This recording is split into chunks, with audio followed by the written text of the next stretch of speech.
ولسمشر غني که دولت کې خپل ظرفیت نوي بهرنۍ مرستې نتیجه نه ورکوي.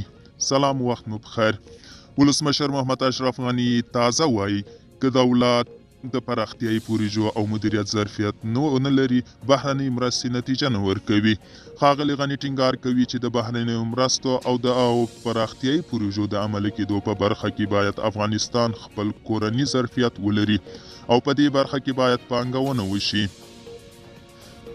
لا بلې د دوحې توافق په نتیجه کې پر افغانستان د طالبانو له تسلط وروسته د زیاتره برخو متخصصین هیواد پرېښودلو ته اړ شوي دي. شمیرې ښیي چې د 2021 کال له اګست راهیسې په اکاډمیکي ساحو کې د طالبانو د متحدینو له امله نږدې 3000 د اکاډمیک اعتبار لرونکي کسان له هیواده وتلي دي. د چارو ځینې پوهان پر دې باور دي چې د متخصصو اکاډمیکو کسانو وتلو او په تخنیکي بستونو کې د طالب جنګیالو ګمارلو د افغانستان دولتي سیستم له ستونزو سره مخ کړی دی. د ملګرو ملتونو پخواني استازي کای ایدا څه موده وړاندې پر یو مرکه کې وویل طالبان د حکومتدارۍ تجربه او ظرفیت نه لري. د طالبانو حکومت بیا ادعا کوي چې د ظرفیتونو پراختیا ته ژمن او هڅه کوي چې د اکاډمیکو او تخصصي برخو کې وړ کسانو وګماري.